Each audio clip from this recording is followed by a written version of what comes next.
On n'a même pas dit bonjour à tous, c'est Visual Access. Non, bonjour à tous, c'est Visual Access, c'était de l'ancien temps.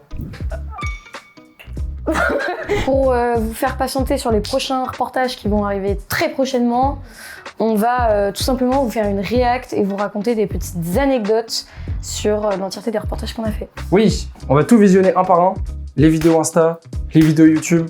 D'ailleurs, tout ce dont on va parler, vous pouvez les retrouver évidemment sur nos réseaux. Vous donner aussi des anecdotes qu'on n'a pas l'occasion de vous donner d'habitude. Parce qu'on en a plein. À l'époque, comment on s'est rencontrés, David, Arthur et moi, du coup les 3 personnes de Visual Access, on s'est rencontrés tout simplement en étant dans une école de vidéo. Et en fait, à un moment donné, on a eu l'occasion d'aller faire un reportage sur la Possession à l'époque, qui était un gros événement techno, un gros collectif techno à Paris. Et du coup, on s'est juste incrusté à Paris. En soi, on n'avait pas les autorisations, ils nous ont dit non et tout. Oui, c'est vrai. On y allait grave à l'arrache. Au culot. Pour parler de la Possession. En vrai, c'est stylé. Et aussi, on avait un logo, il était ignoble. Attends, faut qu'on parle de notre logo parce que c'est Pal qui s'est proposé de manière très spontanée. Non, c'est pas le souvenir que j'avais en vrai. Pour moi, c'est oh bah Pal, tu dessines un peu, tiens, fais le logo. Voilà. C'est pas lisible, la typo elle est dégueulasse. On a voulu faire une espèce de diaphragme sur le côté. Terrible. Ouais, pour notre défense, on l'a vraiment utilisé pour un reportage, uniquement ce reportage. Et là, du coup, vous pouvez voir des images quand on est sur scène, mais aussi des images quand on est en backstage. Mais David, comment a-t-on réussi à accéder à ce beau insert de platine avec Nina Kravitz à côté? On arrive sur le lieu et on se dit, ok, on va faire un reportage, faut qu'on interviewe des gens. Pal voit 2 jeunes garçons qui sont plutôt mignons. Et du coup, ce gars-là nous dit, bon, moi je travaille pour Possession. Du coup, qu'est-ce qu'on se dit? Bah, est-ce que tu peux nous emmener sur scène? Et du coup, il me chope la main et il commence à me faire traverser tout pour aller derrière la scène. Il y avait du monde, c'était énorme. Il y avait beaucoup de monde et moi je me dis, bah, je vais pas lâcher mes potes, je vais essayer de pas aller sur scène seule. Et on arrive devant le vigile qui séparait la stage et la salle. Et le gars passe, il dit ouais, elle c'est bon et tout. Et moi je me suis vraiment incrusté là, j'ai fait ouais, moi aussi. Et on est rentré dans le truc. Et après, je remarchais, on était en mode fais naturel, on s'est regardé avec Pal. Le culot à l'état pur. Je suis là en train de filmer Nina Kravitz, elle fait des eye contact dans ma caméra, je suis là en mode wow, qu'est-ce que je suis en train de vivre. Enfin, c'était incroyable à vivre. Et Pal nous a forcé à mettre ce rush dans le reportage. Dans le cœur. L'ego, comme as. Dans le cœur. On s'était mis hors de scène, on était vraiment arrière de scène en mode ah, on fouille dans notre matos vidéo, on est professionnel et tout, on a essayé de tout faire et puis bah du coup on s'est fait cramer, on s'est fait retirer. Et c'est grâce aux gars qu'on a rencontrés et on a réussi à s'incruster sur scène qu'on s'est dit mais en fait c'est trop bien d'être de ce côté-là, genre t'as le meilleur point de vue quoi, c'est trop intéressant. De pas être uniquement dans le public mais aussi dans la technique. Faut tenter des trucs, au pire ça passe pas. Le pire qui puisse nous arriver c'est qu'on se fasse virer du backstage, c'est ce qui est arrivé et puis bah, c'est pas grave, on a cartonné pendant 1 heure où on est resté dedans, on a grave filmé. Faut commencer quelque part. Faut commencer quelque part et faut partir du principe que tout ce qu'on a fait au début, on le trouve dégueu, mais c'est pas grave, on s'est toujours amélioré, c'est bon signe. C'est à peu près tout pour ce reportage, hein, globalement. Je pense qu'on a fait le tour. Et puis un générique, oula.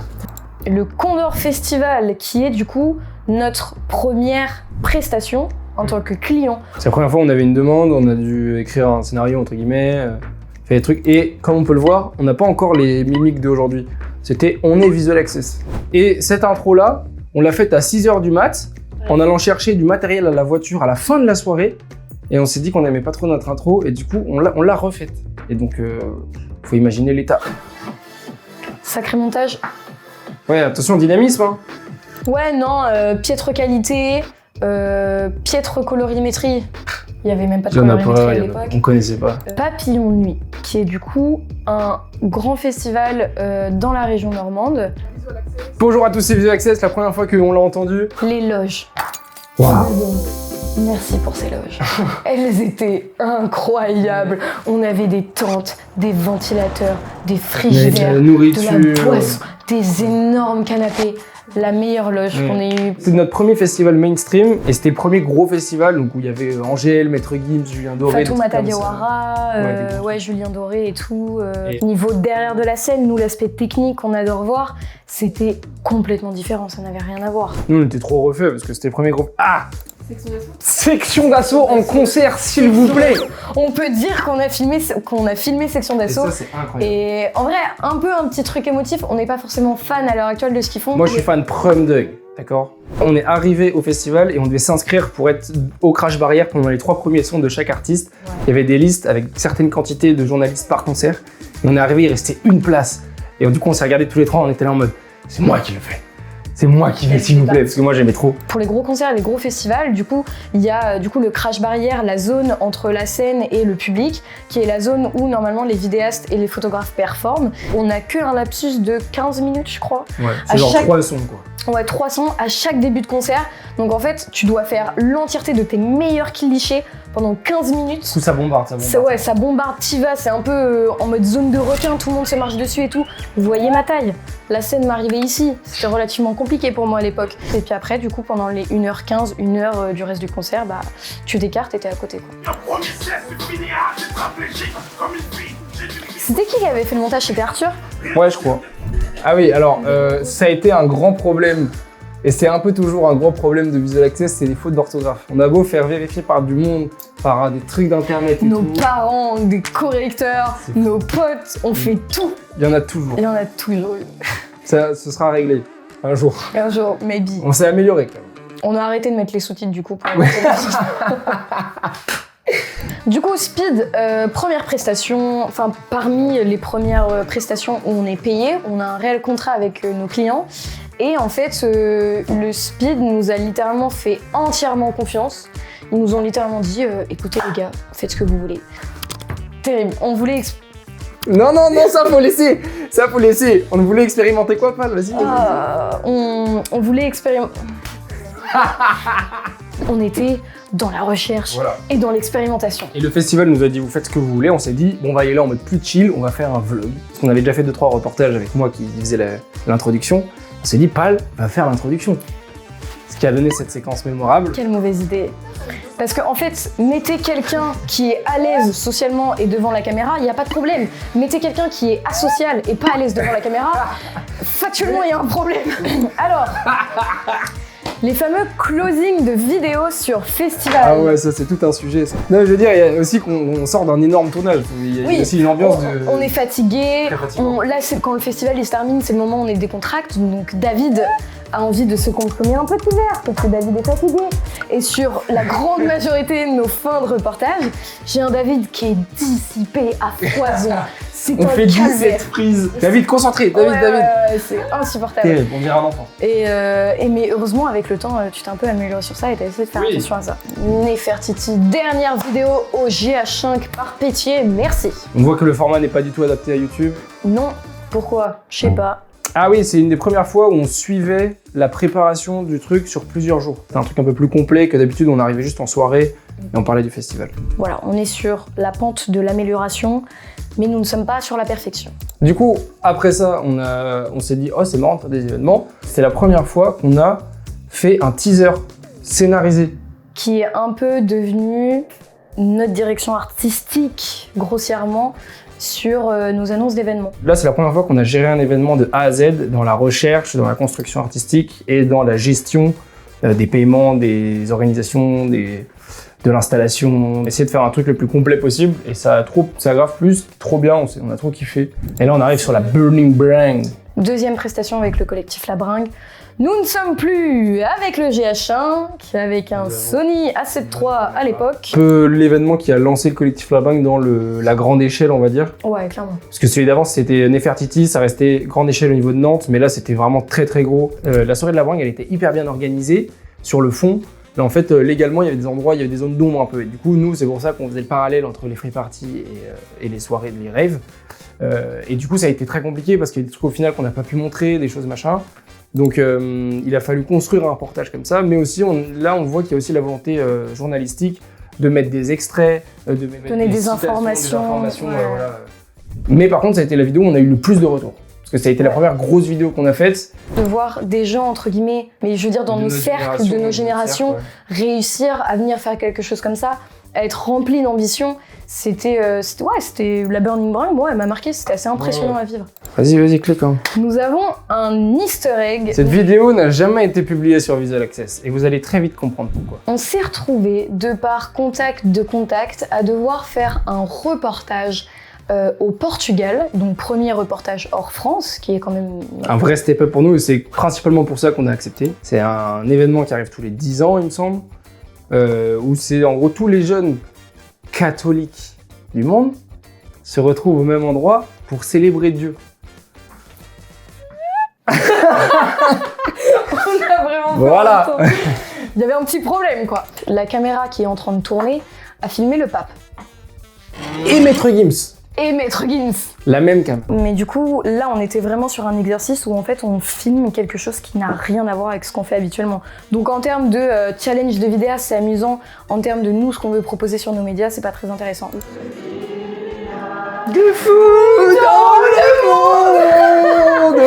Celle-ci. Tous les jours, ça est devenu l'hymne des JMJ pour nous. Oh mon Dieu. Imaginez 1,5 million de personnes dans la rue, c'est comme une finale de Coupe du Monde tous les jours. Pendant Sauf une que les semaine. gens, ils sont en mode « Allez Dieu, Jésus, l'Église !»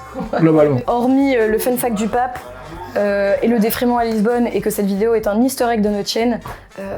Mais je pense que vous pouvez la retrouver. C'est juste que Mais c'est il y a les des gens qui les ont publiés, pas les JMJ officiels. Mais bon courage pour la retrouver, parce Elle que existe. franchement, même nous, quand on veut la chercher, on galère. Mais elle existe. Projet 44, et qui est le plus grand projet de Visual Access. Qu'on ait fait clairement. On est fait de loin. On n'était pas uniquement en termes de cata, on était parmi du coup d'autres collectifs, Continuum et La Bringue, on était voilà les créateurs et porteurs du projet. Et puis ouais, c'est clairement parti de David qui tombe sur une publication et qui nous appelle et qui fait « Eh les gars, 3 personnes, sous-payées, on n'a pas de thunes, on n'a rien.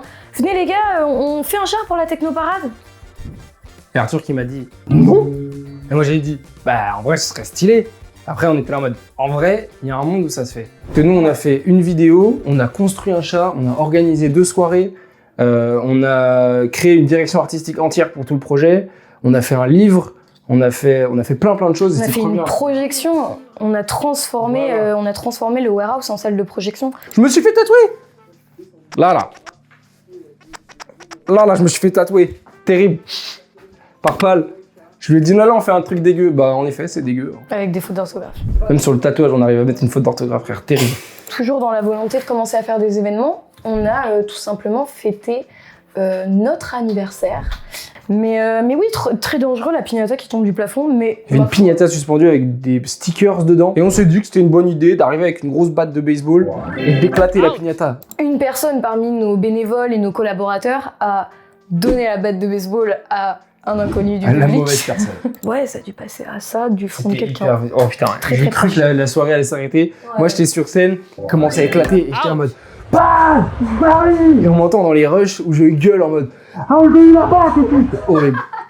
J'ai eu trop peur, je me suis dit c'est la fin de Visual Access. Mais- Un mort. Et oui blessé. Fin de Visual Access. Là, du coup, on est sur une vidéo avec Invasion Nocturne. Oh, ils ont payé pour avoir la petite validation maintenant. On est sur une 2e édition, on travaille avec eux.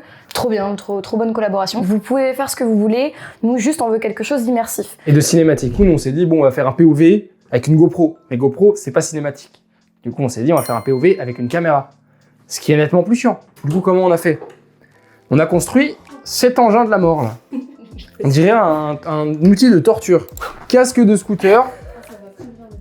Merci. Mais ça marchait bien. On a un peu custom avec plein de De stickers. stickers parce qu'on avait que ça. Pour une petite identité graphique. Voilà. Des plaques en fer avec des vis faits soigneusement. Merci papa pour nous avoir aidés à ce moment-là. Et ça, là, sur la gueule, comme ça, là. Donc, Toute la 4 soirée. à 6 kilos à porter pour la nuque. Du coup, qu'est-ce qu'on faisait? David, tourne-toi.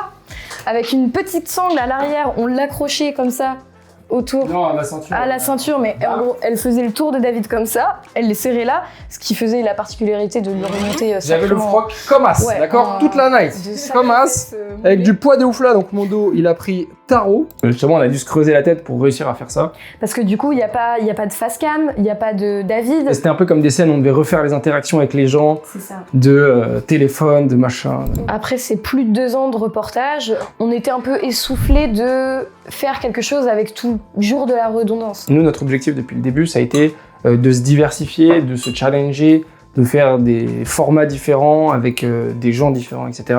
Et on a voulu explorer d'autres choses. Du coup, c'était un peu le moment pour nous d'évoluer.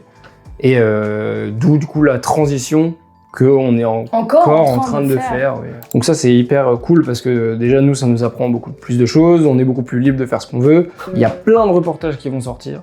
On essaye de ressortir. En gros, la règle, c'est de faire un tournage et une publication par mois. Par mois. Donc normalement, jusqu'à décembre, enfin c'est pas normalement, c'est même quasiment sûr, vous aurez du coup un reportage par mois sur des sujets différents. On a un peu aussi envie de tout tester. Donc aussi, si vous avez envie de nous voir sur certains types de contenus, n'hésitez pas à soit nous envoyer un message sur nos réseaux, si vous avez des contacts dans les commentaires ou autre. Pour que nous, on puisse justement, nous, on est ouvert à tout, tant que c'est des sujets qui nous intéressent. On va mettre l'implication dedans et nous, tout ce qu'on veut, c'est raconter des histoires. Donc, si vous avez des sujets intéressants, donnez-les nous. Dans les prochains reportages que vous aurez, il y aura un reportage sur la démocratisation du strip, il y aura un reportage sur l'univers et les performances du drag, et il y aura un reportage sur la transhumance. Qui ne s'est pas forcément passé comme prévu. Donc il n'y aura pas de reportage juillet et août, ils arriveront que d'ici fin août ou début septembre, parce que l'été vous êtes tous en vacances, nous aussi, donc... Personne n'en a rien à foutre des reportages en juillet et août. Vamos à la playa, tout le monde orteil en éventail, voilà. Donc pas besoin. On vous souhaite à tous de bonnes vacances pour ceux qui sont en vacances. Absolument. Bon courage pour ceux qui travaillent avec cette canicule. Bon courage. Et on vous dit à la rentrée. À la rentrée, on se dit à la rentrée pour le prochain reportage de Visual Access. Ouais. Au revoir à tous alors. Au revoir à tous, c'était Visual Access.